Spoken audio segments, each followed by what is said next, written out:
Okay, Roger, this is a thrill. And what viewers do not know is that just before we went on, Roger was saying to me that he enjoyed my questioning because I didn't suck up. Unfortunately, I got to admit, I'm a fanboy, and I'm going to suck up just a little bit in this interview. What is special about you is not just the music you've done. You've been involved for more than 20 years on teen cancer, and you've been very active in raising money and raising awareness and making a difference. We never get a chance to understand why. Of all the things you could have done, why did you choose this one, teen cancer? Well, I was looking for something to do. I was asked to be a UNICEF ambassador, and I turned it down, mainly because I don't travel well, and I knew that would involve an awful lot of traveling. I've had an awful lot of operations in my life. It's difficult, not easy on the road for me. But I was looking for something to use the kind of the privilege I've had in my life in a positive way for things that I thought had a chance of making a difference somewhere. And my doctor came up to me one day and said, I'm going to start this charity for teenagers with cancer. I said, yeah, and what's it going to be for? He said, because he said, in the hospital system as was in Britain at the time, and as is in America, up until the age of 18, I think in America it may be 21, but you're classed as a child. And then over that, you're classed as an adult and geriatric. So there's two different hospitals. There's children's, pediatric, and adult. He said, no, the trouble is with teenagers, they don't fit into either of those groups. They're too old to be classed as children, and they're too young to be classed as adults. He said, and when they get cancer, and they get incredibly aggressive cancers because of their age.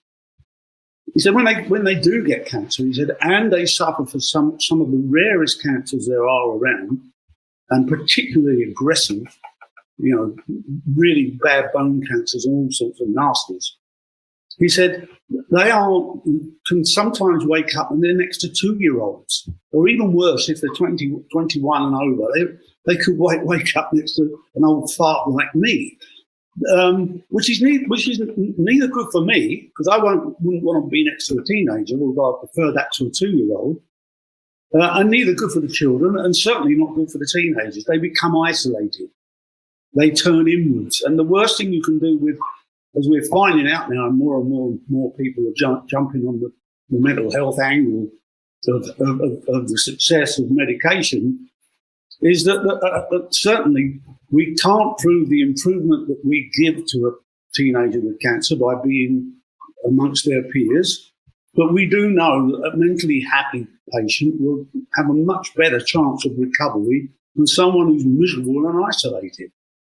So a light bulb went on in my head. I thought, well, this makes so much sense because it's easy. This is to do with goodwill from the hospitals and the nursing staff and the management. It's not involved in drugs and medication. That remains the same, whatever they're doing. It's about their environment, which is totally different.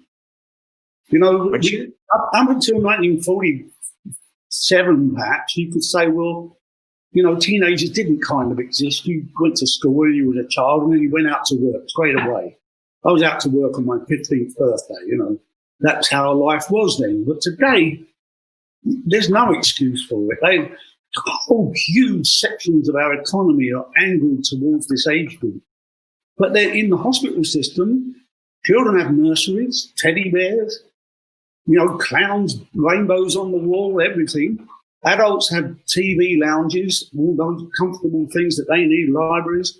But a teenager who needs computers, he needs video games, he wants to play pool with his mates, he wants to do all those kind of things that teenagers do. There is nothing.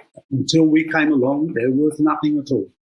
Roger, you didn't just do this in the UK. You did this Teen Cancer America. And obviously you're not American. I'm talking to you from London now.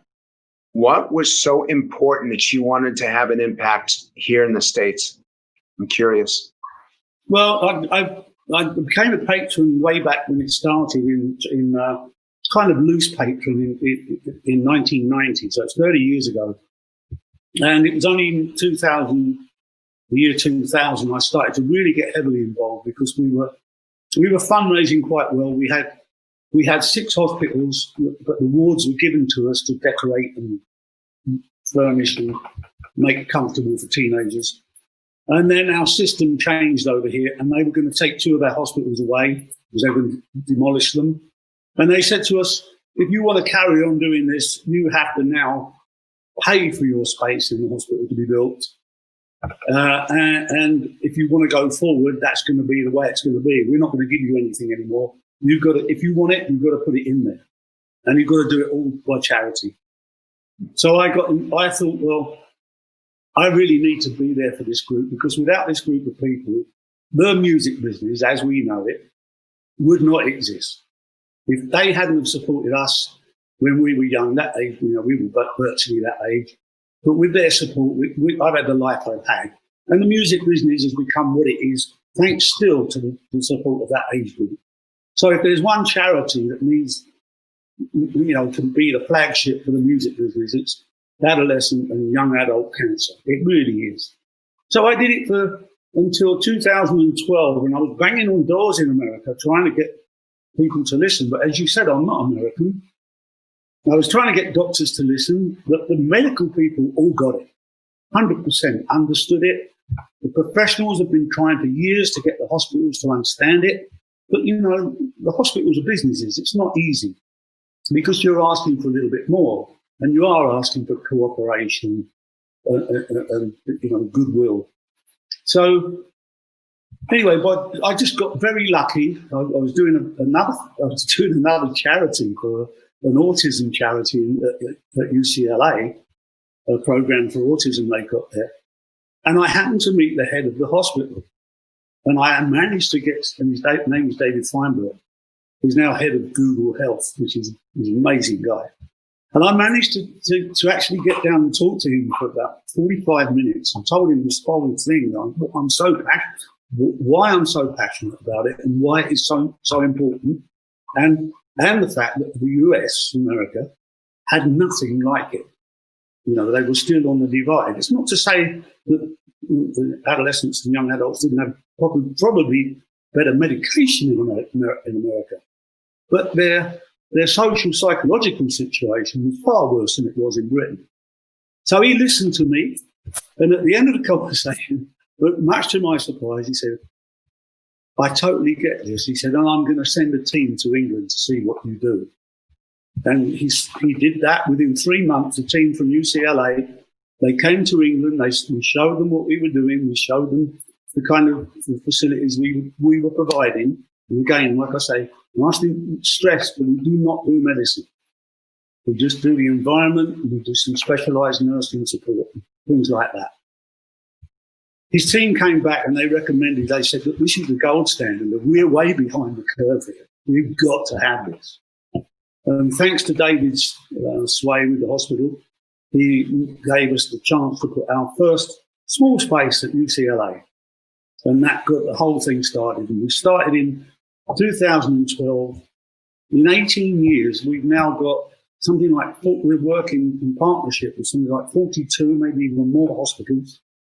And they're probably the best cancer hospitals in the world. MD Anderson, Sloan Kettering, we're in Stanford, Yale, you name it. I mean, the list goes on and on and on.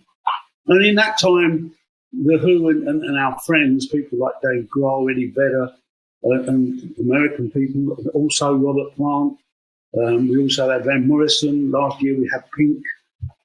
We've raised money and we've managed to donate to these hospitals in partnership for what we do, about $15 million. That's in 8 years. That's pretty remarkable when you think of what a huge country America is. To come that far in such a short space of time shows you that the hospitals recognise the need for this. They really do. They understand it now. And what it's done, it's put the foot through the door for kind of every other hospitalised illness that an adolescent and young adult will get. There'll be something where they can have their community still together so they can still communicate the way they do enjoy the things they do at that wonderful time of our lives when our dreams are as big as they can get, and all those expectations are out there of what life can give us. And we're shut down because of cancer. I mean, So here Roger? we are, you and I, Frank, and me, we've just had 3 months of lockdown. With an adolescent with cancer, they're locked down for maybe 6 months, at a time of their life. Can you remember when you were 15, 16, 13? God, you were so looking forward to that little next bit coming up, and then they're shut down, at a time when a spot on your nose was something, I can't go out. You're diagnosed with something that you might lose your life for.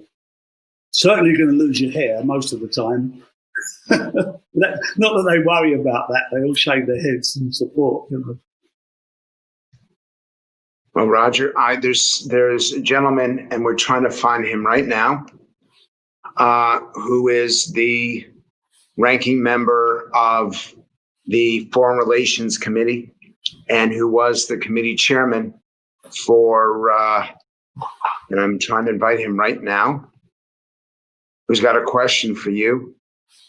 And he just finished a book with a young woman who was suffering from cancer. And Chairman McCall, when he found that you were going to participate, and actually, there he is. I've never done this. We've got several challenges that we're going to try to do with this. Congressman McCall was the chairman of the Homeland Security Committee. So, Roger, you're dealing with some real political. He knows what I've got in my suitcase. We're all set. Mike, you had a question for Roger, and I want to thank you for the book that you wrote with that young woman. It was very heartwarming. It's good to see that people are buying copies of it. You're making a difference. And I know that you're also a Hugh fan. So what would you like to ask Roger? Thanks, Frank, for hosting this. And Roger, I can't believe I'm talking to you live stream. I grew up with your music, loved it, huge fan. Saw your performances, high energy. Tommy, the Who Live It Leads, best live performance ever recorded. And I know you don't want to talk about your music, but you are a legend, sir. And thank you for the gift you gave me as a teenager with your great music. And I want to applaud you for taking on this challenge. I formed the Childhood Cancer Caucus, which includes teenagers, about a decade ago to give these teenagers a voice. They didn't have a voice on Capitol Hill. And since that time, we passed 4 major pieces of legislation. One that led to immunotherapy, Dr. Allison M.D. Anderson, through a childhood cancer clinical trial. Immunotherapy is transforming the way we treat cancer in adults as well. But no one was paying attention back then, as you said, and we wanted to give these kids, a voice. And one way I want to do it, I think Frank talked about, is Sadie Keller, who's 13, she and I wrote this book, Better Angels, and it's really her story documenting her experience going through cancer and the angels that she meets along the way. And some of her friends survive and some don't. Some die. And it's very sad. What cancer did she have, Mike? She had acute leukemia. Yeah. Which my best friend, when growing up, died from. Leukemia is a death sentence back then.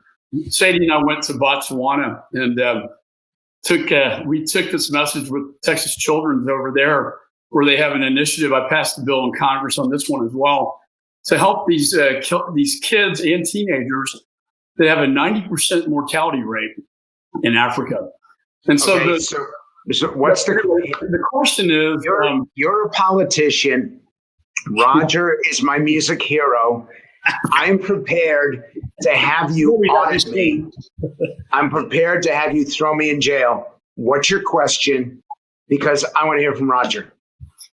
Well, how can I work with you to get better awareness for this cause? That's my question. Number 2, how can I get a a video of the Who Live at Lee's. I can't find a full track video. Any music questions, I know nothing about. I don't ever watch anything you've ever done. I don't know what's out there about us. I don't care.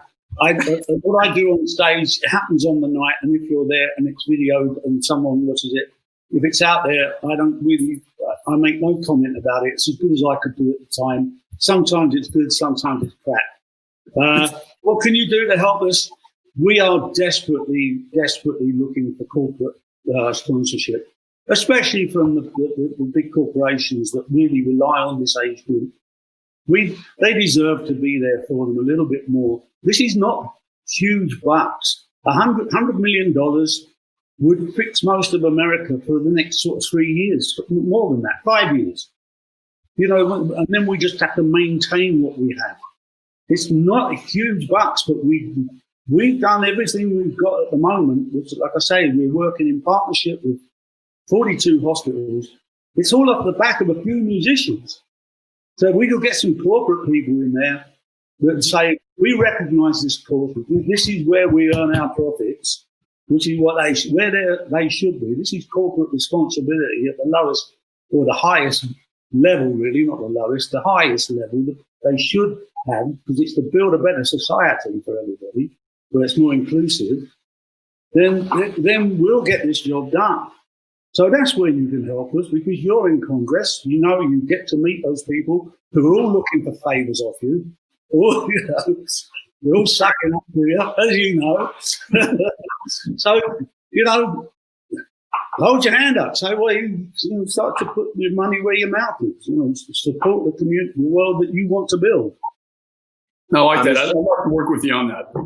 Mr. Chairman, I do want to point out that of everyone sitting here, of every guest I've ever had, only Mike McCall has the genuine paintings that everybody has heard about.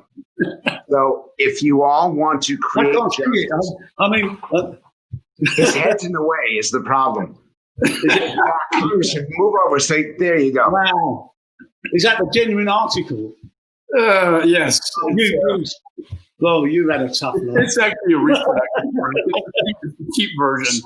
So, Mr. Chairman, thank you very much for joining us. I'm going to move you out now. All the best, mate. Roger, we're going to try to raise you some money. We're going to try to do it in Washington because what you're doing is so great. I know I'm getting bombarded with people who want to ask you music questions, but before I do, I still got to pause. What's your reaction? Dave Berwick from Boston Beer wants to know what your reaction is to what you see going on in America right now, the protests, the unrest, the frustration, the anger. I don't want to push you into something, but I want to know what your reaction is. Well, from this side of the water, and from where we've been in our career, because we were actually in America when Martin Luther King got shot. We were in New York at that time. I remember it like yesterday. It's such an awful time. And you've got to remember, in the music business, there really has never been any racial thing at all. All our idols were from the black community. They were people like Sonny Boy Williamson and B.B. King, all those people that came over to England, and we treated them like gods.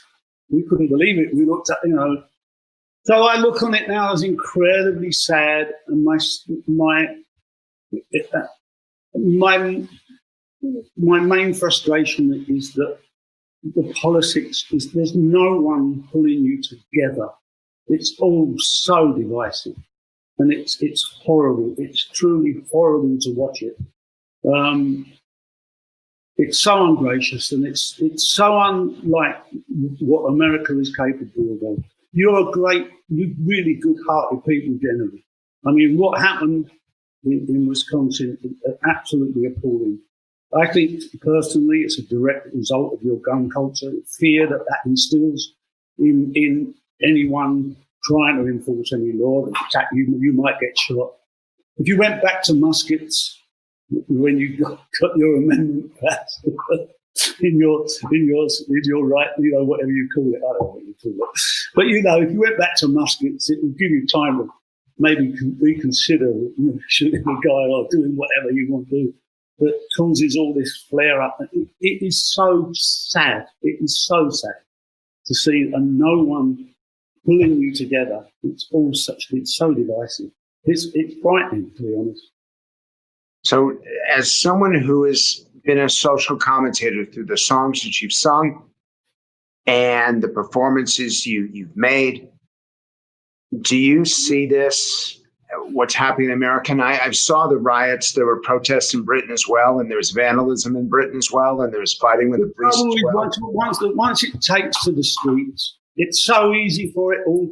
You know, the people with their hearts in the right place who really want to protest for the right reasons, they get infiltrated by people that want to protest because they just want to protest. They want to have a riot. They want to loot a shop. So the whole thing gets besmirched in this kind of morass of nasty human behaviour because that's the headlines it makes. And like I say, it just leaves me feeling so sad. It just really does. And I just don't know what the answer is. I wish I had. There's no simple answer to this. I think the taking down of statues and things, that worries me a little because I think if you take them down, you're likely to forget the history that you've been through to get you where you are now. And this is the next step where you will hopefully get rid of racism of all kinds in your country and in ours forever. I worry that we won't do that if we eradicate the history of our past from staring us in the face. Well, what they should do under each statue is print everything that the guy did. Don't hold him up as a god. You know, say this is what they did, so we can learn from it. Education of all this stuff is vital for us to move on. Otherwise, we will be stuck in the mud forever. So people regarded the Who as gods. When I saw you guys perform, I know, but I saw you guys perform. You won't get fooled again. That's what I can say. So that's what's going to be underneath your statue is won't get fooled again. He did get fooled again, this one. What do you say to kids, to young people? And I know and I watched you, I went to see you in Philadelphia. It was the first time I saw you perform. And I was a freshman in college. And I always acknowledge things on these interviews that I should not have done. And I got stoned, which was not a big deal. It was a big deal back then. It was breaking the law in front of the cops. But I felt that that's what the Who represented. I felt that you guys spoke against authority, that you spoke against people in power. If you could have talked to me back then, what would you have told me about a sense of rebellion that the Who, to me, represented? Oh, that's a difficult question, Frank. Oh, one, it's a long time ago. What I told you there, I mean, it's really weird because I was in a band with 3 addicts, and so I had a very unenviable position. I was the kind of guy that had to be the straight guy to keep these guys kind of together to get on the stage in the first place. You know, the Who I'm sure wouldn't have lasted more than 3 to 5 years if I'd have been an addict as well. I just got very, very lucky. I think the first thing I would have done was leave the drugs alone if you ever want to do anything serious. Equally, I did used to smoke a bit of pot even in those days, but I managed very luckily to get away from the chemicals, stay away from anything chemical. And that was because I was advised by the guy at the time who was making all the purple haze, and he's now dead, so I can talk about it. And he just said to me, I became very good friends with him, and he said, you know, Roger, don't ever take any of this stuff. It won't suit your personality. He was a guy who understood drugs, he knew the dangers of them. And I just listened to him. He said, just smoke the pot. He said, that won't hurt you. He said, but it's, you know, the more you do it straight, the better. So I listened to him. And I probably would have told you the same thing. Now, this is a question from Harold Bronson. You were the only sane person in a group of insanity, but incredible creativity. if they had not been as out there, would the music have been as good? Would it have been as significant and life-changing? That's impossible to answer. We only got really, really good, and our best shows were in a period where we were actually all straight on stage, which was a period where the band grew at its fastest rate in the shortest space of time. It was a time when I'd agreed to come back as the singer of the band, as long as they didn't do drugs until after the show. So that's a hard question to answer. I mean, Pete obviously had his addiction battles, which are the root and branch of many of our songs. And that's the beauty of Townsend's music, which I'm probably the number one fan. I know we'll argue about that, but I adore his songs. I adore his courage when he writes, and I adore his understanding of what he's going through to write them, and his ability to display that honesty in full glare of public view. That's a big pair of balls, let me tell you. The first time you saw him trash his guitar, do you think this is magic, or did you think, what the hell are you doing? I was thinking, I hope we don't have to pay for it. I mean, it was a time when it was a time when I just finished making our guitars because we had no money at all. And he wrote this Rickenbacker on the ceiling of the club, and it made him so angry. Then, he was, I don't know what, he'd been studying auto-destruction, Gustav Metzger, at art school. And I think the whole thing just went off in his head. So this is what, auto-destructive art can be.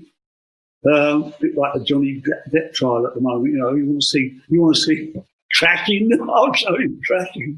And he went for it. Wham! He smashed it up. But I was looking on in horror. Thinking, how the hell are we going to pay for this? You know that Billboard regarded the trashing at the Railway Hotel as one of the greatest moments in rock history.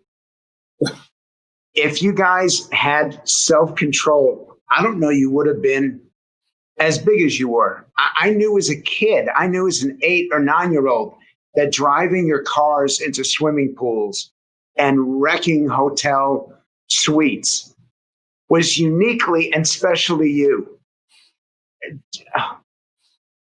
Did you ever feel any fear? Did you ever feel any guilt? Or is this just, this is what the band does? No, I used to, it was what they used to do. I mean, they were very good at it. I mean, I went to lots of parties where we threw cake about. I mean, never give a cake to any member of the Who. It's never going to get eaten. It get anything else other than eaten. So I went to lots of those kind of things, but I didn't join in the smashing. I came from a post-war period where everything was so hard to get hold of. It was an antithesis to me. It was like, what I would have given for that guitar when I was, 5 years younger. My mum couldn't afford a television like that. It was all those kind of things for me. It was weird. So I was kind of not. I mean, I used to think, I wish they'd grow up. That's what it was going through my head. Okay, so you never threw. I spent a night in jail. Thanks to Keith Moon throwing a TV out the window. Yes. You don't have to do many nights like that, and you get thoroughly fed up with it. Was there? So you never threw a TV into a swimming pool ever? No, that's not you. No, I saw Moon do it. I mean, the worst thing was it used to be switched on at the time, which doesn't get reported much. On a very extensive, long extension cord, and it was just to see what would happen to it. Because you go down in black and white TVs in those days, and of course it just go. But thank goodness no one was in the pool. Yes, it would have killed somebody that way. There you go. When they're in those drunken states and those drugged up states, safety doesn't come into it, does it? And Moon was fearless. He was absolutely fearless. Did you feel back then that what eventually happened to him was going to happen? Were you nervous about it? Well, we've been nervous about it for previous 3.5 years. Yeah, he had quite a few narrow squeaks, which I write about in my book. We were worried about it, and we desperately tried, but we were so naive then. We didn't have the knowledge we have today, of help groups and things. We were just floundering around, just doing anything to try and keep him straight. But he was a loose cannon, and he hated himself sober. He hated being boring. But then when you look back, and everybody thinks, oh, what a great guy, what a great laugh. When you actually look at what he was doing and how he was, you really do kind of, if you read it flat on a page, it's not funny at all. And quite a lot of the time, there's someone at the other end of his joke having a really bad time. But he had the kind of personality that he could almost get away with murder. I mean, he could get away with driving down Sunset Boulevard in a Panzer tank in a Rommel uniform. I mean, full Nazi regalia. I mean, you try that one today. But this was the 70s, and it was a different period, and history is different now. But at least that was fun. It didn't hurt anyone. It might have hurt a lot of people's sensibility, that shouldn't be.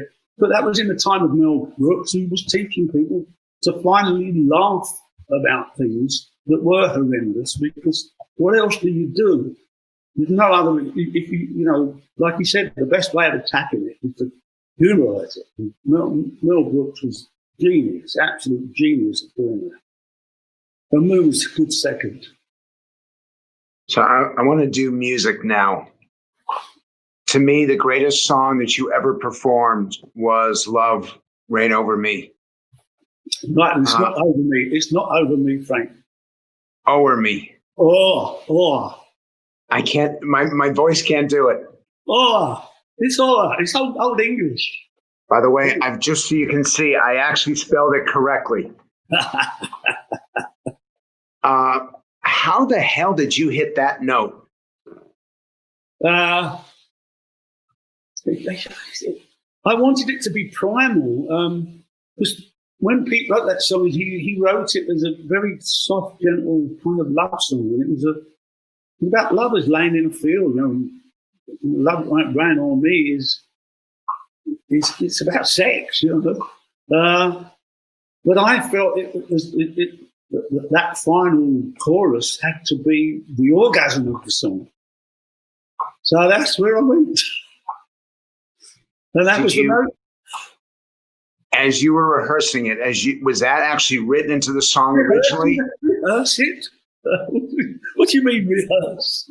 As you're recording it, was that note written into the song originally, no, or did you? None of it was. He doesn't write any of my notes. I find my notes. He writes a rough melody. He writes the melody and the lines, but I change the top line all the time. I change it to suit. Is this chair creaking too much for you? It's creaking a lot. I'm sorry. It's old, a bit like me. I change the top line all the time to suit the emotion of the word. And when I do vocals, I not so much then. I used to do much more vocal all the way through, but now I use my voice when I start approaching a song, because he writes very different songs today.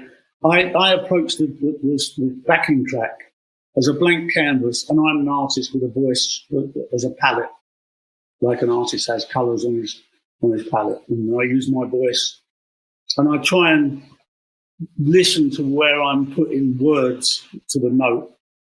Is that going to touch people, or would it be better in that note you understand? Is this making sense? It's kind of weird. So all I want to do with my voice is make people feel that word means what it says, and you feel it. And did you hit it? It's mind blowing to me.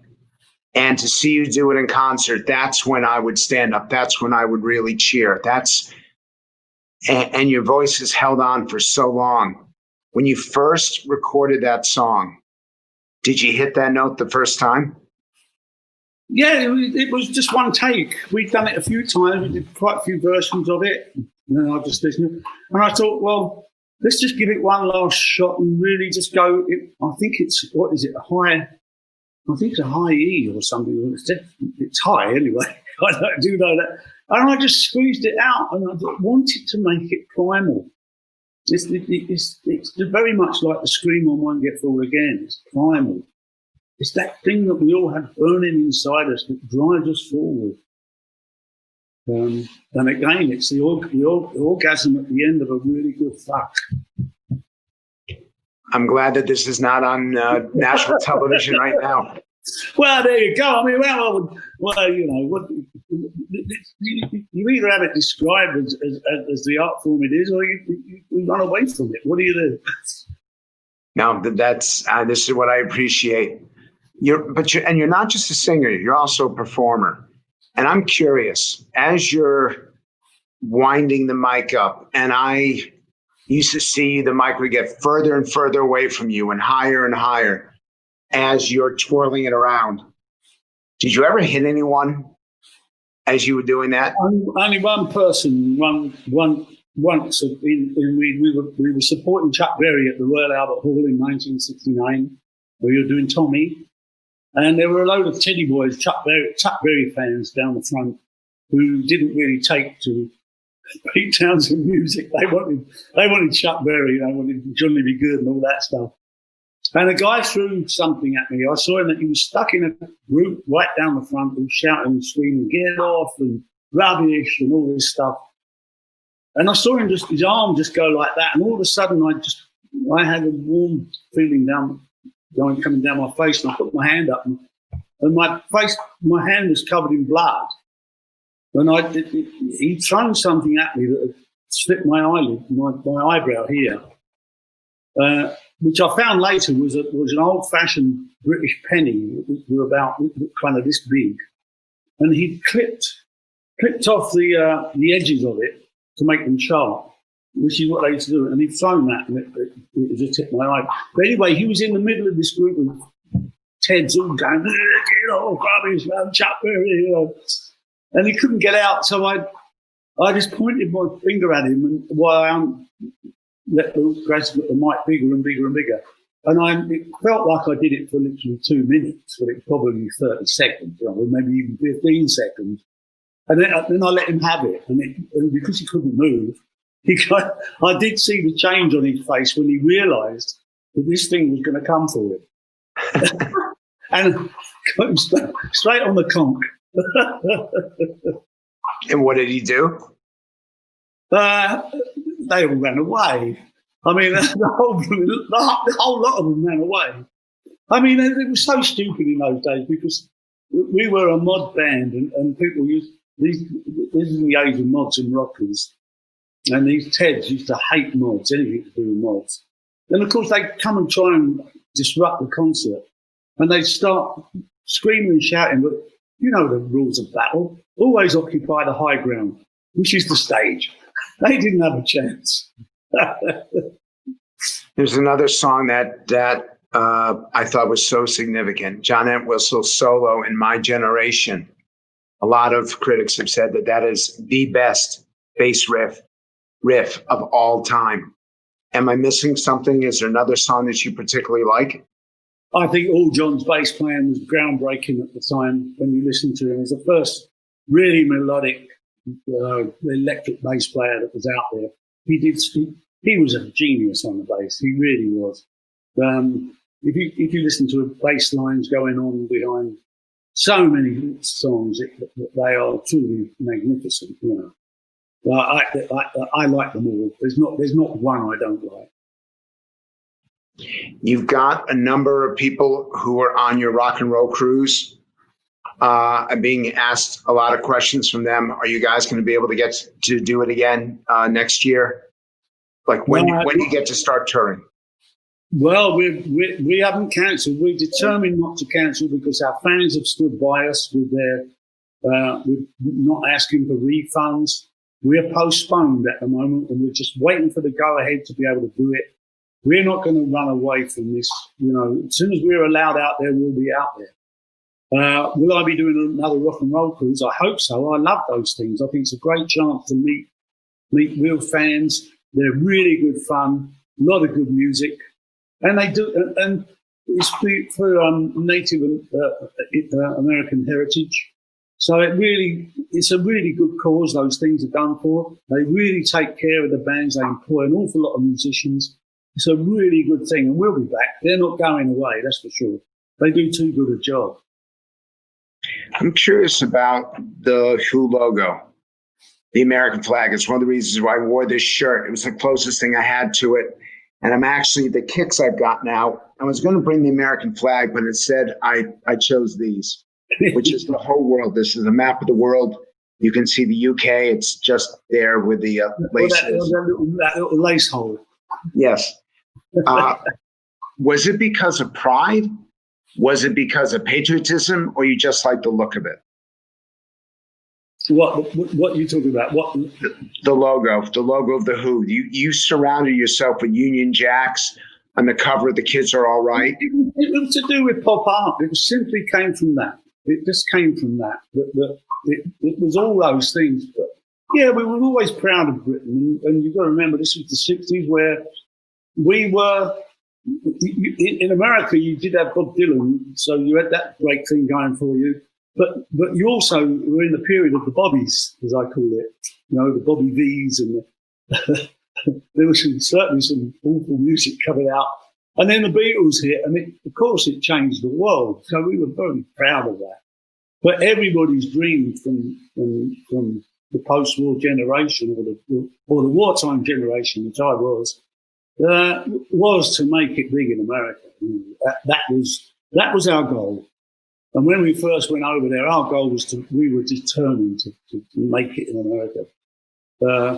And it was almost like we were fighting your war of independence again, but we were fighting to get it, not to get you back, but we just wanted to be accepted. I'm going to go to a bunch of questions now. Josh Friedman wants to know, how was the band affected by the deaths of two of its members? Well, it's never easy to recover, but the great thing about music, and I really do mean this, is that if you do find the right people to fit in the slots that have become vacant, they can never replace the backstage banter. They can never replace John Entwistle's wit. He had a magical wit. He was a very funny guy. You can never replace Moon just for his antics and the fact that it was so dangerous to be around him.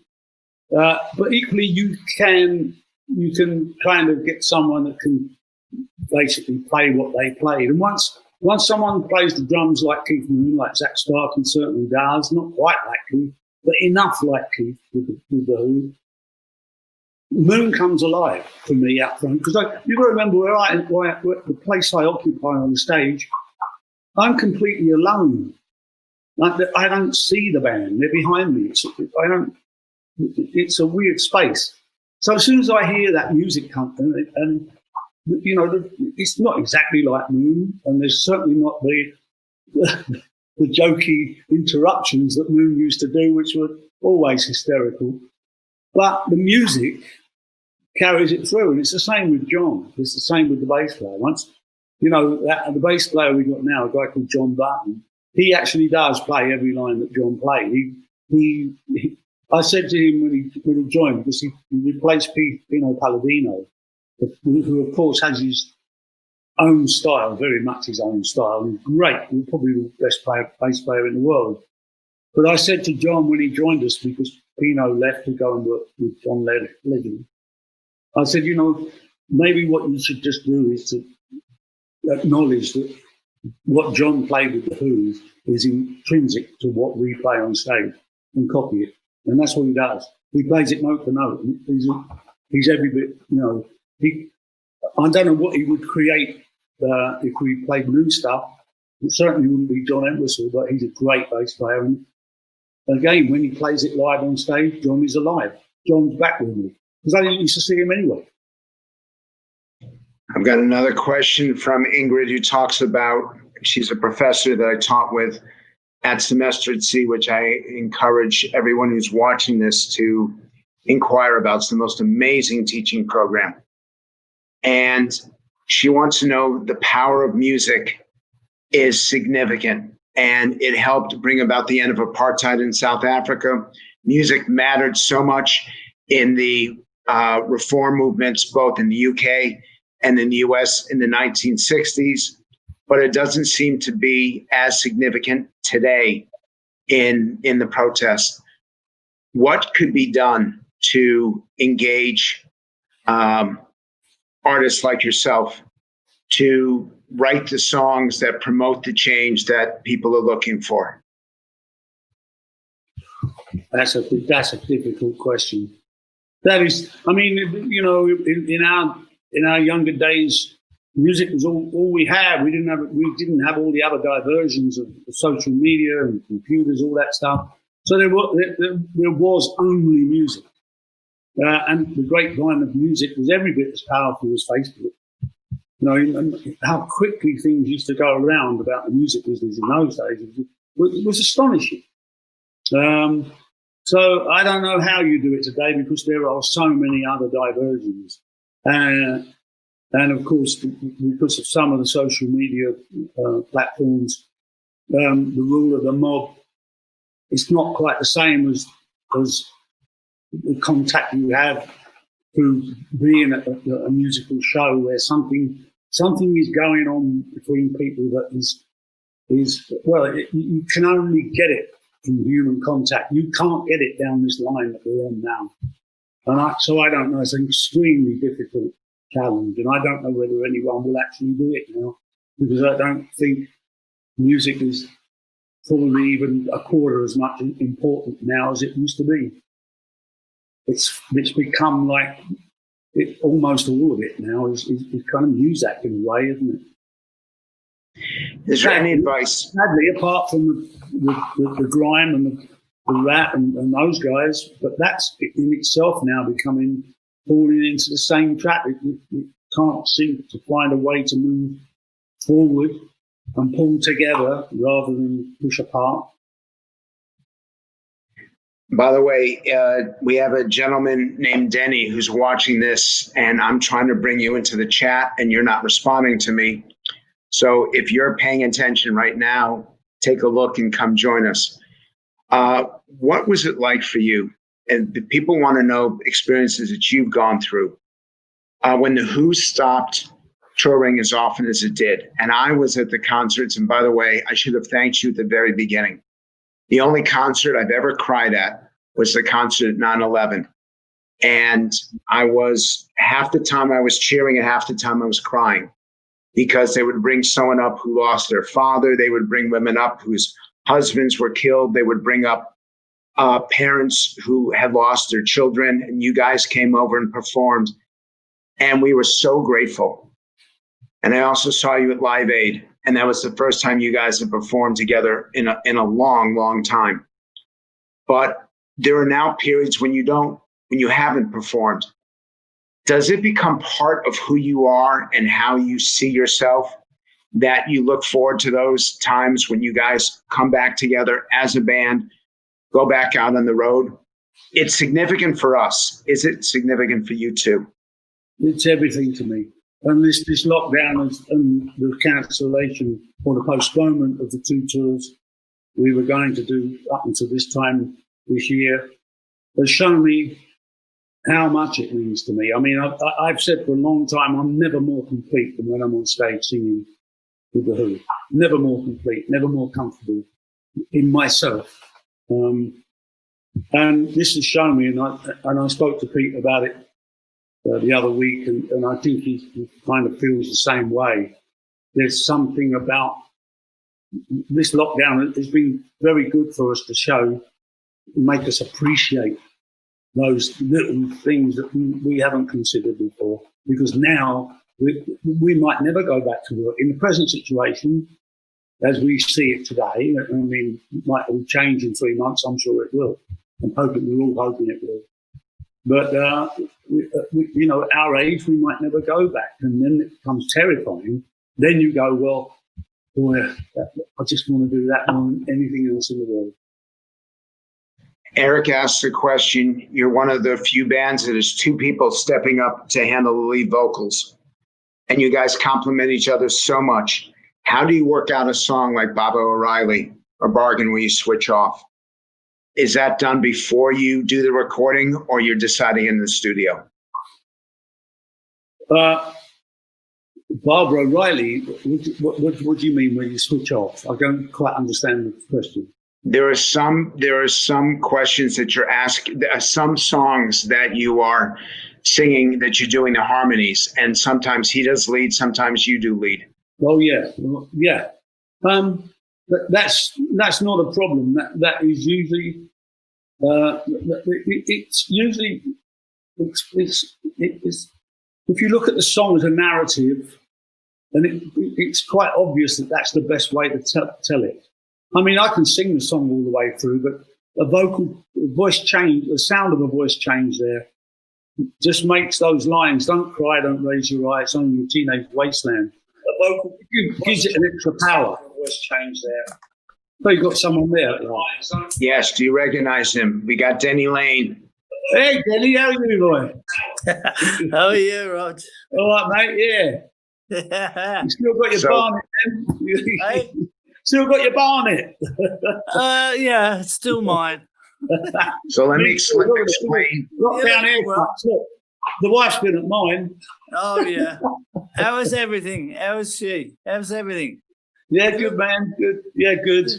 Good. So for the people listening, hold on one second. The people listening, Denny Lane was the lead singer. Hold on one second. Denny Lane was the lead singer of the Moody Blues, the original Moody Blues, and he sang one of the greatest rock songs of all time, Go Now. He was also the wings of Paul McCartney and Wings for 6-7 years. And he actually wrote the music to Mull of Kintyre. But you guys have something also in common. Roger, you are part of Denny's family in a way. Well, kind of. I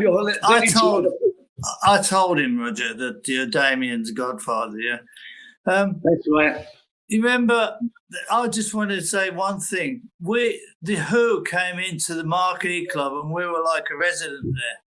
And you blew the place apart and we all hated you for it. No, we loved you, man. We loved you. Loved your voice.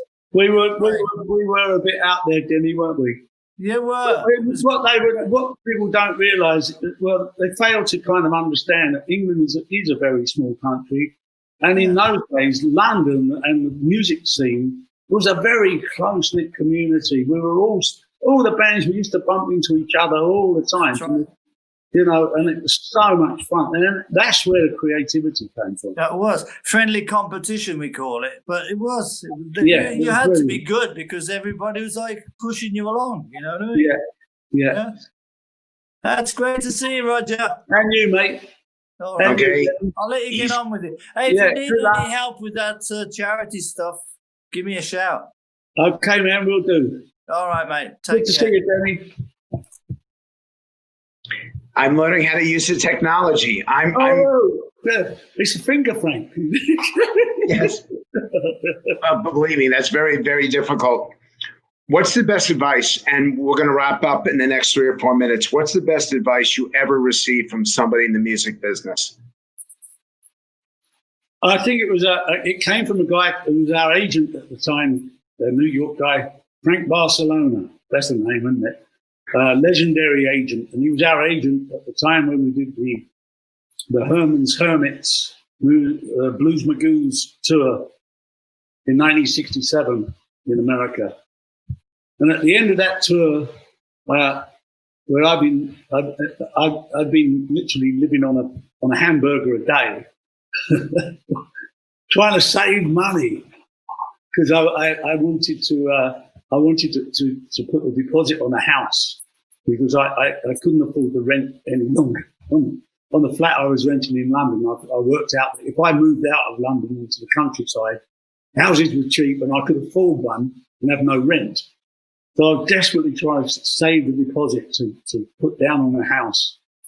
And of course, got to the end of the tour, and it was a tour where Moon turned 21, or he had his birthday on during the tour, and he allegedly put a car into a swimming pool, which I don't think ever happened. I think the whole 50 grand bill went up their nose. That's where I think the money went. I don't think there ever was a car in the swimming pool. But anyway, I got to the end of the tour, and of course I've been working out my bit of the expenses. But in those days, prior to that tour, I used to drive the truck, I used to unload the gear, I used to take all the bookings, I used to pay for the gas and take the money from the promoters and do the divvying up at the end of the week. And I have to tell you, and I'm really straight up, I never ever screwed them out of a penny. So I get to the end of that tour, and I kind of knew I think I've just got enough to get this deposit on this house. And I went to Frank Barcelona to get my check, and he said, "Well, what money?" And this is after 3 months of touring. I said, "Well, I must be owed something. Frank, we just worked for 3 months." He said, "Roger, let me tell you something." He said, "You haven't got any money." He said, "Keith spent your money." I said, "Well, how did you like to do that?" He said, "Because it's the way you're running your business." He said, "Understand this, Roger. Don't ever let anyone else look after your money but yourself." And he was so right. And I had to borrow the money from Frank Barcelona to get home from that tour. I got 2 more questions for you. And I'm going to do one final plug because I want to raise money for your charity, and I'm going to make a contribution. We'll talk about that in 1 second. The most important song, I'm not asking your favorite song. Is there one song that's particularly important to you that you recorded?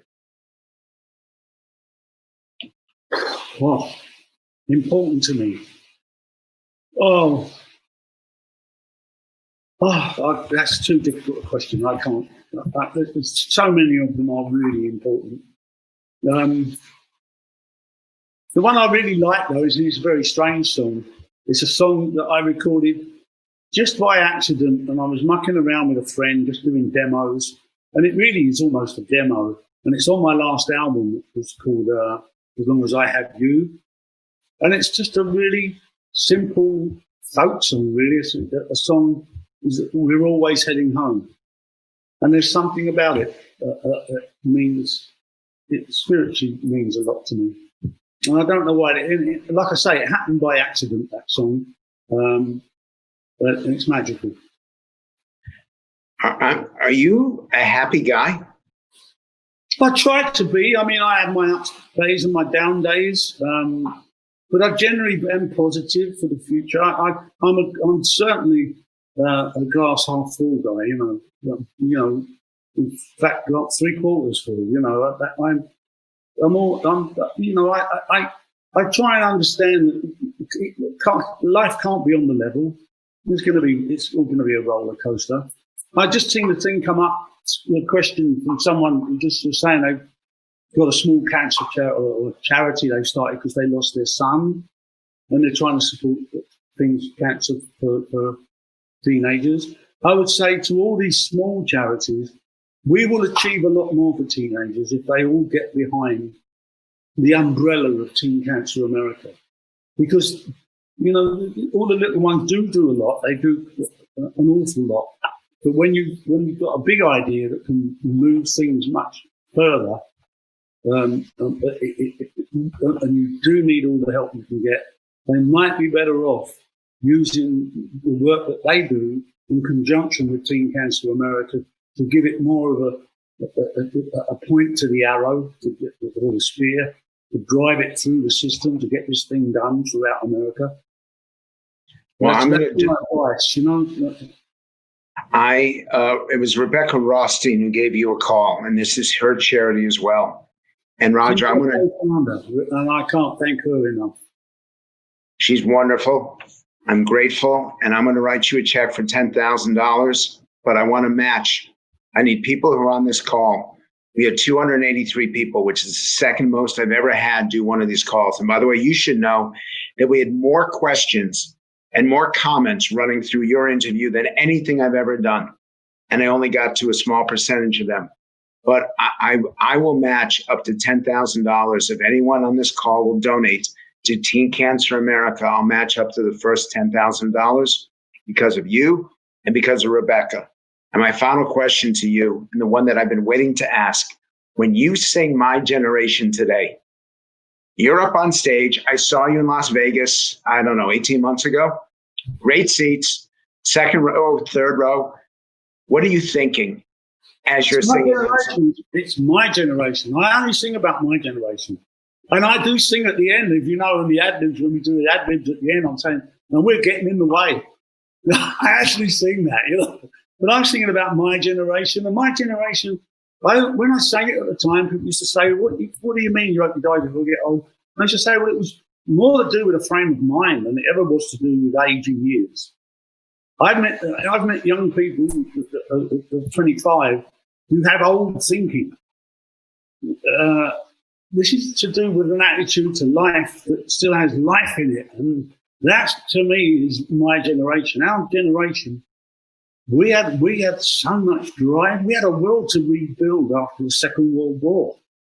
And we cocked up. We haven't got it all right, but it's still a lot better today than it was 76 years ago. I was born in a V1 raid. Did you still think you'd be singing that song 55 years later? But you don't think about it when you're doing it. No, and I hope I'm singing it when I'm 90. I'll only stop singing it when I can't sing it well. And I can't sing it with the attitude it needs. And am I cheating myself into believing it's still got that attitude? Because I think I still sing it with that attitude. Certainly my internals are doing that. It's venom. It's my generation, and it is that kind of. I've still got that little bit of belligerence in me that everything's possible. But it's better attitude than having everything's impossible. And I've met, like I say, a lot of young people that kind of like that, and that's scary.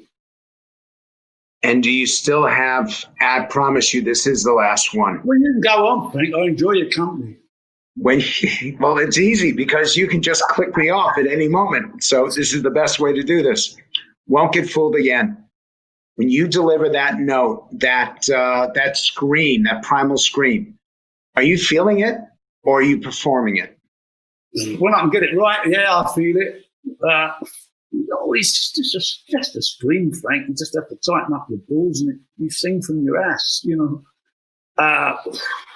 It's what follows it that becomes important. It's the notes that follow. You do the scream on Love Rain on Me. That it's way up there. But then if you listen, there's an even higher note after that. And the very end note, which is under the big chord that goes on the end, that's the highest note of the whole song. But it's fun. And, like I say, some nights you missed it, but it doesn't matter. You can do 1,000 shows that are perfect. And you can do one show where you really cock up and everything's a disaster. And that'll be the one show that people remember. Do you have any regrets about things that you didn't get done? Yeah, I mean, okay. I have regrets. Of course I do. But you can't go backwards in your life. I mean, I regret that I didn't, some of my children, I didn't see enough of them when they were growing up. I regret that now, but that's the life of the musician on the road. That was it, But you can't go backwards. What I'm most proud of is all my children are really nice people. They are good people. And I'm proud of that. Because children are only a reflection of their parents. Well, I want to thank you so much for doing this. I want to compliment you. And I know that I get the feeling that you don't really hear it, because you've heard it so often. But these are very tough times. And so many people go back to the music of their youth to get through it. You're the first stadium concert I ever saw. Seeing you after the concert for 9/11 just blew me away. Live Aid and your performance there, because I never thought I'd see you all again. And then being able to now still go to concerts with you when you have that appreciation of the music. Roger, you are a blessing to us. And we are grateful for all that you have done to make our lives happier and more fulfilling. And for what you're doing for teen cancer, you should be able to perform for at least another 25 years. It's really special. All I can say to you guys, look, we haven't done this alone. We have only done this because you guys have supported us. And I've always say, thank you for support. You know, it's you that will make this happen. It's Americans that can make teen cancer work in America. We know it works in Britain. We've done it in Britain. We've got to keep it going. We've got the same problems fundraising over here at the moment. I'm trying to get our government involved. I'm very nervous about taking government money. I'd rather do it charitably. It feels more of a triumph than getting government money. But equally, when we come out of this thing, which we certainly will, we've got to still be there for this age group. And we want to be there in a stronger position, not a weaker one. So that's my aim. And you Americans, you guys, this is your country. They're your teenagers. They're your future. Be there for them, especially the corporate guys. Put your hand in the pocket. You know, like I say, it's not big bucks. It's relative to what drugs and medicine cost. This is cheap, and the rewards are extremely high. I'll take you round one of our units, and you talk. If you saw what we do, Frank, you would be really impressed. I'll tell you what, if you take us around in LA, when you come back out to Vegas to do your performances, there are a lot of money people who are on this chat right now. Well, we can hope. There you go. Anyway, it's been great talking to you, Frank. And you stay well, you think lucky, and you be lucky. Thank you. Well, I'm lucky to have done this. Everybody, call is over. Have a great day. I'll do it for you anytime, Frank. There you go. Thank you. All the best, mate. Bye. Thank you. I'll see you. Bye. Got to do the who sign. We got to get a photograph of that. Yeah. Actually, you know what? Do it one more time. Are you going to do that? There we go.